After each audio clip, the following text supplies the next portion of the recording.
Welcome to public TV news బులెటిన్ల ముందుగా headlines. Dhone MLA కోట్ల సూర్యప్రకాష్ రెడ్డి తనిఖీలు.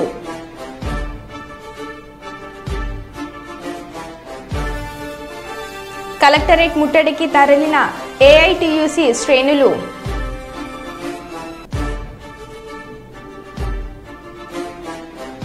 మందమరి మండలంలో పోలీస్ కళా బృందం ద్వారా అవగాహన కార్యక్రమం.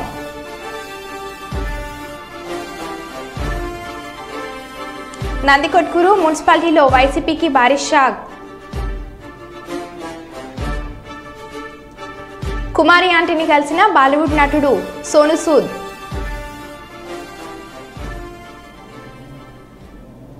ఇక వివరాల్లోకి వెళ్తే, వరంగల్ జిల్లాలో నేటి నుంచి శ్రీ భద్రకాళి దేవాలయంలో శాకంబరి నవరాత్రి మహోత్సవంలో అమ్మవారికి సహస్ర కాలాభిషేకంతో శాకంబరి మహోత్సవాలు ప్రారంభం. ఉదయం కార్యక్రమంలో సాయంత్రం కామేశ్వరి క్రమంలో భక్తులకు దర్శనం ఇవ్వనున్న శ్రీ భద్రకాళి అమ్మవారు.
ప్రధానమంత్రి శ్రీ నరేంద్ర మోడీ పిలుపునిచ్చిన అమ్మ పేరుతో ఈ యొక్క కార్యక్రమం ఈరోజు పెద్దాపురం రూరల్ జిల్లా రంగంపేట గ్రామంలో రూరల్ బీజేపీ అధ్యక్షులు పోతుల ప్రభాకర్ ఆధ్వర్యంలో జరిగింది. ఈ కార్యక్రమంకి ముఖ్య అతిథిగా బీజేపీ రాష్ట్ర కార్యవర్గ సభ్యులు శ్రీ బిక్కిన విశ్వేశ్వరరావు హాజరై యువతలో చైతన్యం రావాలని, పర్యావరణ పరిరక్షణ దేశానికి చాలా అవసరమని, అందరూ మొక్కలు పెంచే బాధ్యత తీసుకోవాలని అన్నారు.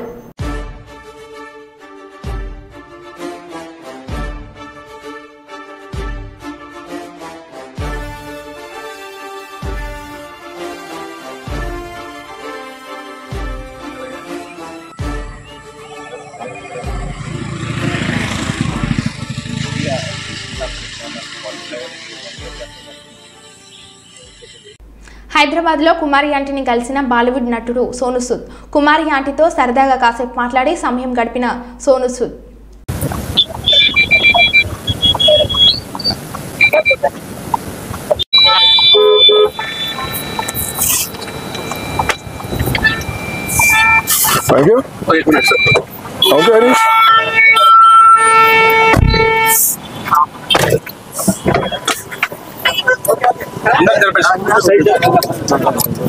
Welcome to Hyderabad. हेलो, क्या हाल है? How are you? Thank you. Ram से राम से इधर से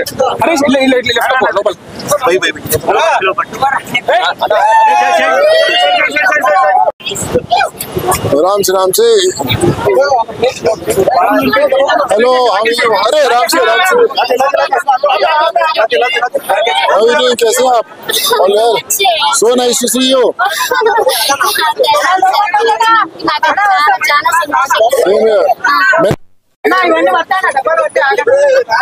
So today I am silence.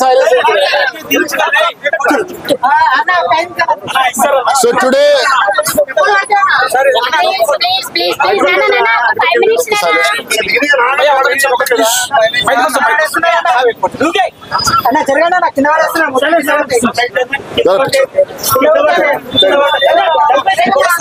So now I am with Kumari aunty. You know, we have heard a lot about her.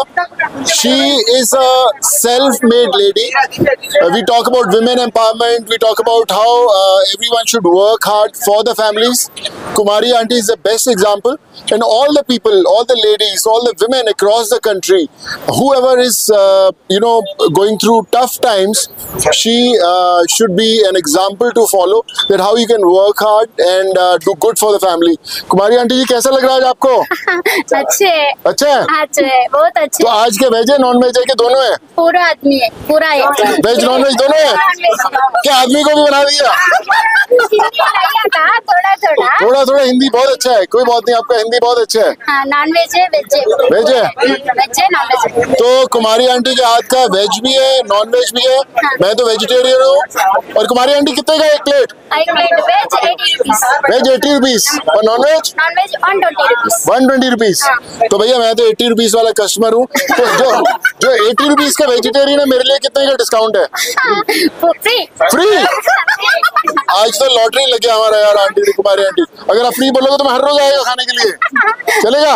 మీరు ఎంతో మందికి హెల్ప్ చేస్తున్నారు, మీరు ఎంతో మంది కంటే ఎంతో మందికి, నేను మీకు అసలు ఎంత పెట్టినా తక్కువ అవుతుంది, ఎందుకంటే మీరు అంత మందికి హెల్ప్ చేస్తున్నారు కాబట్టి.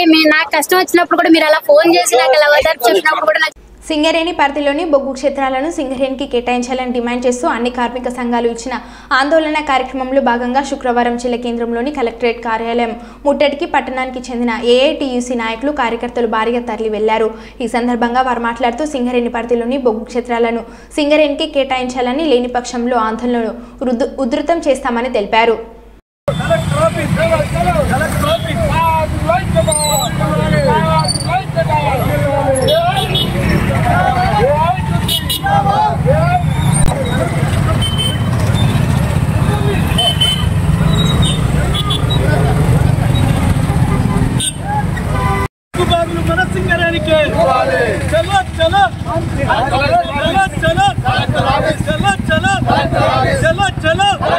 మన బొగ్గు బావులు మన వ్యతిరేక విధానాలు కేంద్ర ప్రభుత్వం నరేంద్ర మోడీ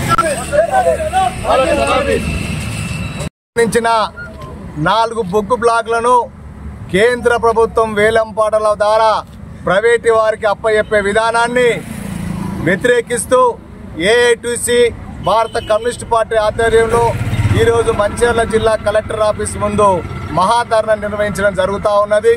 ఆ ధర్నాకు మందమారు నుండి సుమారు 100 మంది మోటార్ సైకిల్ ర్యాలీ మీద ఇలా ధర్నాలో పాల్గొని ఆ ధర్నాను విజయవంతం చేయాలని చెప్పేసి ఏఐటీసీగా పిలుపునివ్వడం జరుగుతూ ఉన్నది. ఏదైతే కేంద్ర ప్రభుత్వం ఇలా అనుసరిస్తున్న కార్మిక ప్రజా వ్యతిరేక విధానాలకు నిరసనగా ఇలా తెలంగాణ రాష్ట్రానికి కొంగు బంగారమైన బొగ్గు బ్లాక్లను సత్తుపల్లి, శ్రావణపల్లి, KK6, కోయగూడ బ్లాక్ 3లను ఈరోజు ప్రైవేటు వారికి దారాదత్తం చేయాలని చూస్తూ ఉన్నది. ఈరోజు జాతీయ సంపదను ఇలా ప్రజలకు చెందాల్సిన ఆస్తులను ఈరోజు ప్రైవేటు అరవిందో కంపెనీ వేరే కంపెనీలకు ప్రైవేట్ కాంట్రాక్టర్ ద్వారా కమిషన్లకు కక్కుర్తుపడి ఈరోజు ఇలా బొగ్గు గల్లను ప్రైవేటీకరణ చేస్తూ ఉన్నారు. మరి ప్రభుత్వాలు ఎన్నుకోబడ్డ దేనికోసం? ప్రజల సంక్షేమం చూడటానికి, నిరుద్యోగులకు ఉద్యోగ అవకాశాలు కల్పించడానికి, భారతదేశంలో ప్రభుత్వ సంఘం నెలకొల్పి వాళ్లకు ఉద్యోగ అవకాశాలు కల్పించి భద్రత కల్పించవలసిన అవసరం ఉన్న ఈ ప్రభుత్వాలు ఎన్నికల తర్వాత కనీసం 1-2 నెలలు కాకముందే ఈరోజు ప్రజలకు చెందాల్సిన జాతీయ సంపదను ఈరోజు ప్రైవేటు వారికి దోషపెడుతుందంటే ఇలా చిత్తశుద్ధి అని అడుగుతా ఉన్నాం. ఇప్పటికైనా సింగరేణి క్రాస్ వర్కర్స్గా తెలియజేస్తా ఉన్నాం, మా సింగరేణి బొగ్గు బాగులు మాకే ఇవ్వాలి. ప్రైవేటు వారికి ఇచ్చిన ఏ ఒక్కరిని కూడా కాంట్రాక్టర్ని ఏరియాలోకి వచ్చి బొగ్గు తవ్వకాలు వేస్తే అడ్డుకొని తరిమి కొడతామని చెప్పేసి సింగరేణి క్రాస్ వర్కర్స్గా తెలియజేస్తా ఉన్నాం. వైఎస్ఆర్సీపీ కార్యాలయ నిర్మాణంలోకి తెలుగుదేశం పార్టీ వారు రావడం దుర్మార్గమైన చర్య అని వైఎస్ఆర్సీపీ కర్నూలు జిల్లా అధ్యక్షులు బివై రామయ్య చెప్పారు. ఈరోజు ఆర్ఎస్ రోడ్లో బాబు జగజీవన్ రావు జయంతి సందర్భంగా ఆయన విగ్రహానికి పూలమాలలు వేసి నివాళులు అర్పించిన అనంతరం నిర్మాణాలు చేస్తున్న వైఎస్ఆర్ పార్టీ కార్యాలయాన్ని పరిశీలించారు. వైఎస్ఆర్సీపీ పార్టీ కార్యాలయం నిబంధనలను అతిక్రమించలేదని, లీజ్ నిర్మాణాలు అన్ని అనుమతుల్లోనే వైఎస్ఆర్సీపీ పార్టీ కార్యాలయం నిర్మిస్తున్నామని చెప్పారు.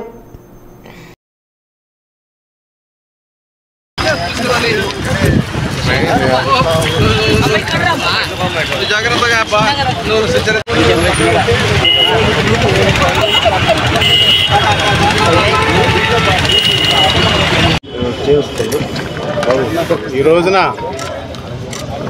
బాబు జగజ్జీవన్ రావు గారి వర్ధంతి సందర్భంగా 5 రోడ్ల కూడలిలోని ఆయన విగ్రహానికి నివాళులు అర్పించి, అట్లాగే ఇక్కడ మా పార్టీ ఆఫీస్ కూడా కన్స్ట్రక్షన్ జరుగుతూ ఉంది 5 రోడ్ల కూడలిలోనే. ఇది ఏదైతే గవర్నమెంట్ ప్రొసీజర్ ప్రకారం, జీవోల ప్రకారమే, ఎక్కడ దేన్ని అతిక్రమించి జరగలేదు, అన్ని ప్రొసీజర్ ప్రకారమే జరిగినాయి. ల్యాండ్ లీజు కావచ్చు, బిల్డింగ్ పర్మిషన్లు కూడా గవర్నమెంట్ స్థలాలకు లింక్ డాక్యుమెంట్ ఉండదు. ఫైనల్ అప్రూవల్లో విఎల్టీ కట్టాం, అప్రూవల్స్కు డిపార్ట్మెంట్ పరంగా అప్లై చేయటం జరిగింది. ఏదైతే లింక్ డాక్యుమెంట్ గవర్నమెంట్ స్థలాలకు లింక్ డాక్యుమెంట్ లేదనే దాంతో వాళ్ళు షార్ట్ ఫాల్లో పెట్టడం జరిగింది. ఆ షార్ట్ ఫాల్ సర్టెన్ పీరియడ్ తర్వాత ఆటోమేటిక్గా పర్మిషన్ తీసుకున్నట్టే లెక్క అనేది రూల్ చెప్తాను. సో దాని ప్రకారం ఇక్కడ కన్స్ట్రక్షన్ జరిగింది తప్ప ఎక్కడ అతిక్రమించలేదు. ఇక్కడ ఒక పార్టీకి సంబంధించినటువంటి ఆఫీసులకి మిగతా వాళ్ళు రావటం అనేది అది ఏమాత్రం మంచి పద్ధతి కాదు, దుర్మార్గమైనటువంటి చర్య. అంటే ఇదేం రౌడీజన్ చేద్దాం అనుకుంటున్నారా? కాదు.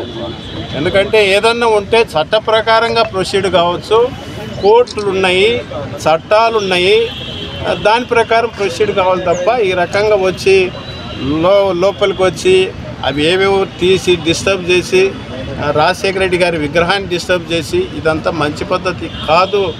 ఇప్పటికైనా మీరు విలువలతో కూడిన రాజకీయం చేయండి తప్ప ఈ రకమైనటువంటి దుర్మార్గమైనటువంటి చర్యలకు వద్దు అని చెప్తూ తెలుగుదేశం పార్టీకి ఒకటే చెప్తున్నాం, మీరు ఏదైతే హామీలు ఇచ్చినారో ఆ హామీలను దృష్టి పెట్టండి. ప్రజలకు ఇచ్చిన హామీలను నెరవేర్చే విషయంలో ముందుండండి. మేము సంతోషిస్తాం తప్ప మీరు ఇటువంటి చర్యలకు ఇప్పుడైనా స్వస్తి పలకాలని చెప్పి విజ్ఞప్తి చేస్తాం. దళితుల అభ్యున్నతి కోసం బాబు జగజీవన్ రావు ఎంతగానో కృషి చేశారని, సమసమాజ స్థాపనకే కృషి చేసిన కృషివలుడు మహనీయులు మాజీ ఉప ప్రధాని బాబు జగజీవన్ రావు రామకుండం మాజీ ఎమ్మెల్యే బీఆర్ఎస్ పార్టీ జిల్లా అధ్యక్షులు కోరుకంటి చందర్ అన్నారు. శనివారం బాబు జగజీవన్ రావు వర్ధంతిని పురస్కరించుకొని గోదావరిఖని పట్టణంలోని పోలీస్ స్టేషన్ మూలమల్పు వద్ద బాబు జగజీవన్ రావు విగ్రహానికి మాజీ ఎమ్మెల్యే కోరుకంటి చందర్ పూలమాలలు వేసి నివాళులు అర్పించారు.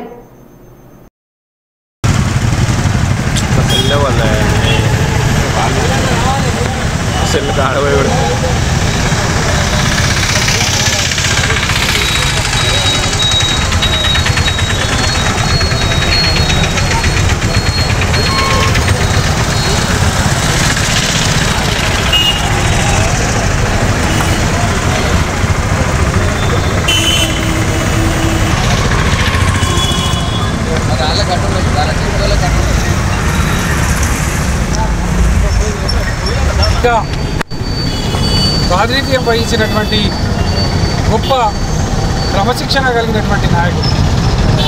భారత రాజ్యాంగ నిర్మాణంలో సభ్యుడిగా ఉండి డాక్టర్ బిఆర్ బాబాసాహెబ్ అంబేద్కర్ గారు రాసినటువంటి రాజ్యాంగాన్ని అమలు చేసేటువంటి విధంగా కృషి చేసేటువంటి గొప్ప కార్యాచరణతో ముందుకు పోయినటువంటి నాయకుడు బాబు జగజీవన్ గారు.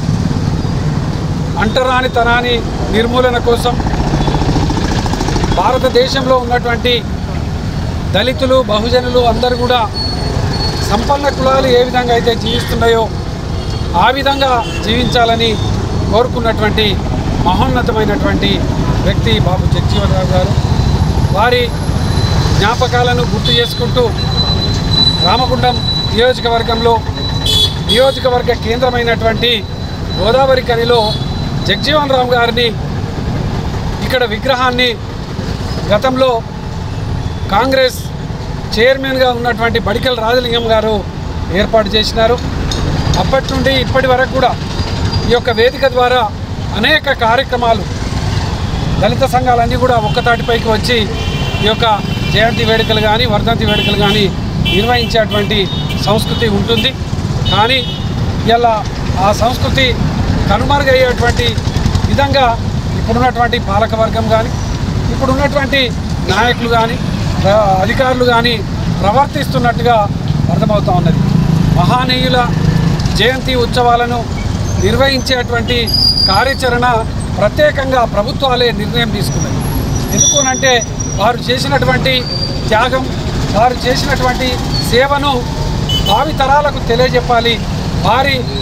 వారి ఏదైతే మానవీయ కోణాలలో మానవ జీవితాలలో మార్పు తేవడం కోసం కృషి చేసినటువంటి విధంగా పరిపాలకులు రాబోయే కాలంలో పాలకులు కూడా అదేవిధంగా ఉండాలని గుర్తు చేసుకుంటూ ఈ యొక్క జయంతి ఉత్సవాలను మహనీయుల కార్యక్రమాలను జరుపుతూ ఉంటాం.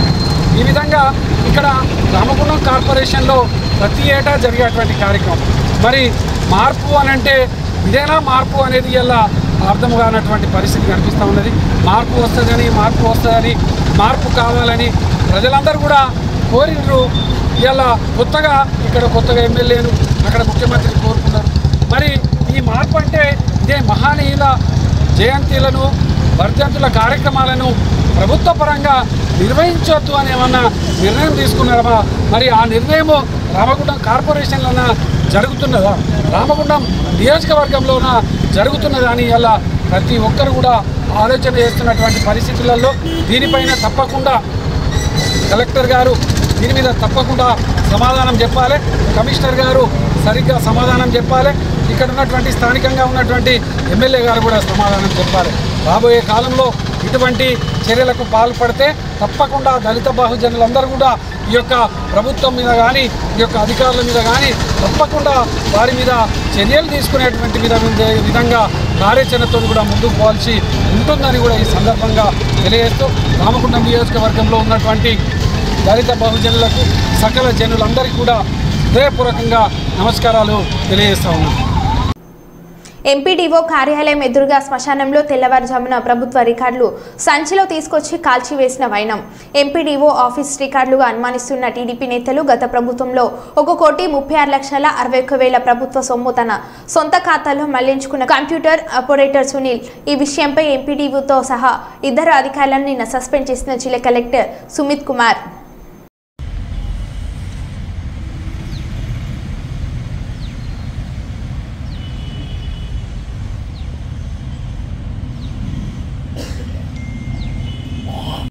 జిల్లాలోని నేతన్నల సమస్యలు ప్రభుత్వం దృష్టికి తీసుకెళ్తామని కలెక్టర్ సందీప్ కుమార్ తెలిపారు. సిరిసిల్ల పవర్లూమ్ సమస్యలపై చర్చించేందుకు జిల్లా సమీకృత కార్యాలయ సముదాయంలో పరిశ్రమల యజమానులు అసమానులు కార్మికులతో శనివారం సమావేశంను చేనేత జౌలి శాఖ ఆధ్వర్యంలో నిర్వహించారు. ఈ సమావేశానికి కలెక్టర్ సందీప్ కుమార్ చో హాజరై పరిశ్రమలో నెలకొన్న సమస్యలు, కార్మికులకు ఉపాధి, భవిష్యత్ కార్యాచరణపై కాటన్, పాలిస్టర్, సైజింగ్ కార్మిక సంఘాల నాయకులు అభిప్రాయాలు తీసుకున్నారు.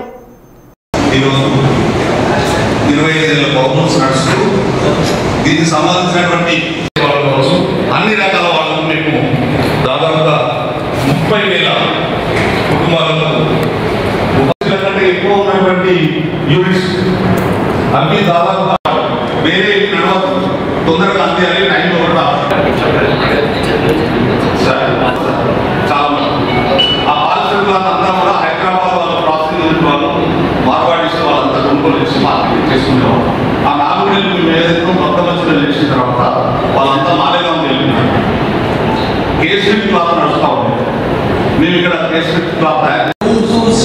కారణాలన్నీ తాళాలేసి పెట్టాం సార్, నడవట్లేదు.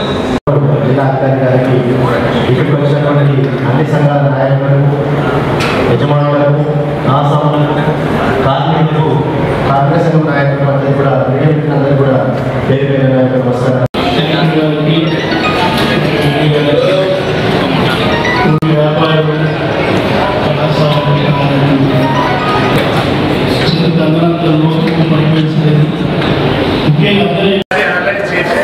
గవర్నమెంట్ పంపడం జరుగుతుంది. నాకు కూడా ఇన్స్ట్రక్షన్ ఉన్నాయి గవర్నమెంట్ నుంచి, మీ సమస్య త్వరలో పరిష్కారం చేయాలంటే పెట్టండి. సెక్రటరీ గారు కూడా వస్తారు, మినిస్టర్ గారు కూడా వస్తారు, మీ అందరితో మాట్లాడడం జరుగుతుంది ఈ మీటింగ్ తర్వాత. దయచేసి మీరు ఎట్లా చేస్తున్నారు చేయండి. మీ అన్ని పనికి పరిష్కారం మనం చేపిద్దాం అండ్ ముందుకు పోదాం. అండ్ మీకు ఎక్కడైనా సమస్య ఉంటే, డిస్ట్రెస్లో ఎవరైనా ఉంటే ఖచ్చితంగా మనం హెల్ప్ చేయడానికి ఇక్కడ ఉన్నాం. మీరు దయచేసి వాళ్ళ సమస్య మాకు ముందే చెప్పండి. సో ఇది ప్రిలిమినరీ మీటింగ్ ఉన్నాయి కాబట్టి ఇక్కడ పెడతాము. నెక్స్ట్ రివ్యూ మీటింగ్లో ఇంకా చెప్పడం జరుగుతుంది. థ్యాంక్ యూ సార్, మీరు అందరూ వచ్చారు కాబట్టి థ్యాంక్ యూ.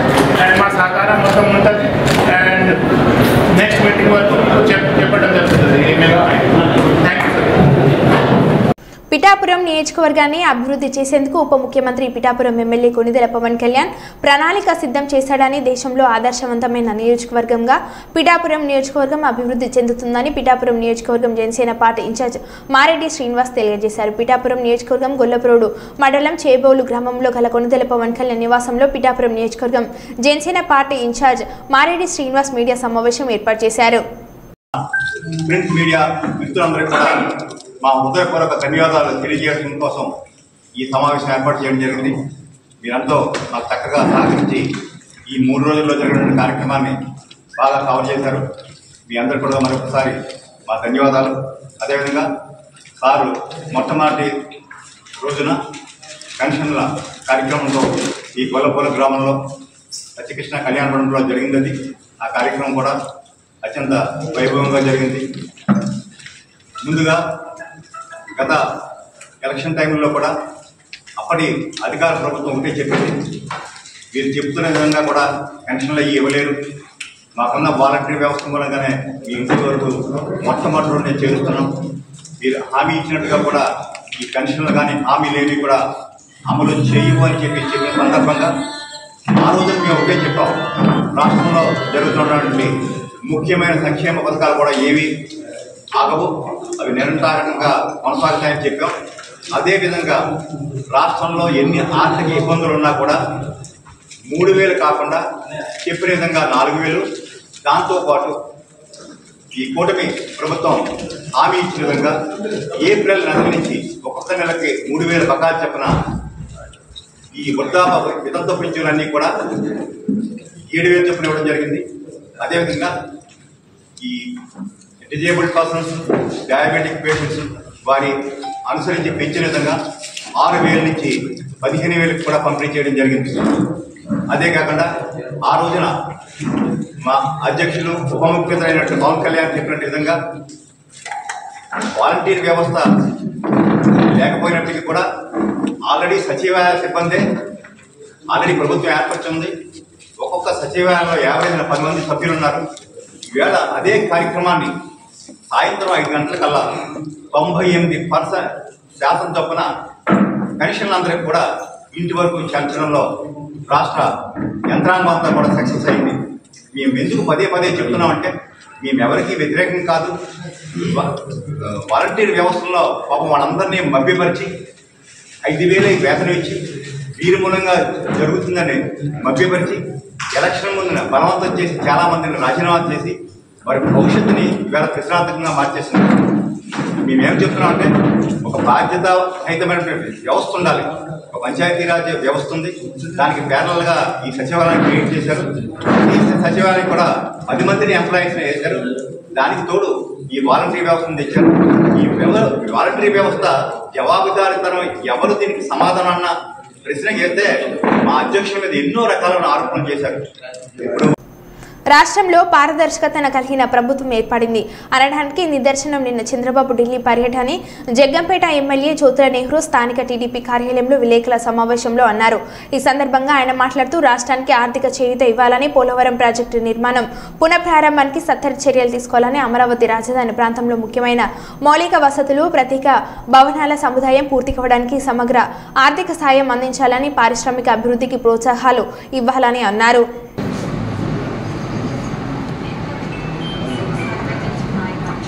ఈ రాష్ట్రంలో ఒక పారదర్శకతో వ్యవహరించే ప్రభుత్వం ఏర్పడ్డది అని చెప్పడానికి నేను చాలా గర్వపడుతున్నాను. దానికి నిదర్శనం కూడా నిన్న చంద్రబాబు నాయుడు గారి ఢిల్లీ పర్యటన. ఆయన ప్రధానమంత్రి దగ్గర నుంచి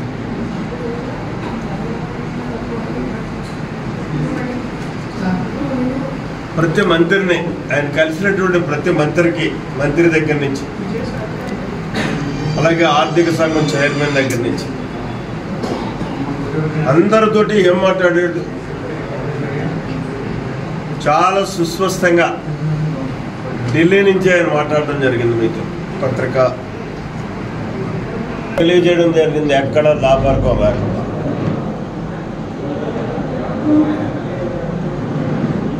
ప్రధానమంత్రి గారితో చాలా క్లియర్గా ఆయన 7 అంశాలని ప్రస్తావించినటువంటి సందర్భం. మొట్టమొదటిదే స్వల్ప కాలానికి రాష్ట్రానికి ఆర్థికంగా చేయూతనివ్వండి అని చెప్పేసి కోరడం జరిగింది. అంటే తాత్కాలికంగా మేము నిలబడడానికి కావాల్సినటువంటి ఆర్థిక సహకారాన్ని కేంద్రం నుంచి మాకు ఇవ్వండి అని చెప్పి ఒక స్పష్టమైనటువంటి హామీని కూడా తీసుకోవడం జరిగింది. అలాగే పోలవరం ప్రాజెక్టు నిర్మాణం గురించి పునఃప్రారంభానికి సత్వర చర్యలు తీసుకోవడానికి మీరు సహకరించండి అని చెప్పేసి అడగడం జరిగింది. పోలవరం మీద ఏ రకంగా ఆయన ముఖ్యమంత్రిగా ప్రమాణ స్వీకారం చేసిన దగ్గర నుంచి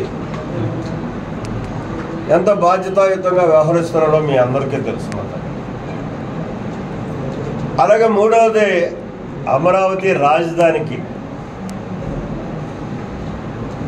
మౌలిక సదుపాయాలు ఏర్పాటు చేసుకోవడానికి రాజధానికి పూర్తి స్థాయిలో నిధులు ఇవ్వండి అని చెప్పేసి అభ్యర్థించడం జరిగింది. మరో బులెటిన్లో మళ్ళీ కలుద్దాం. Stay tune.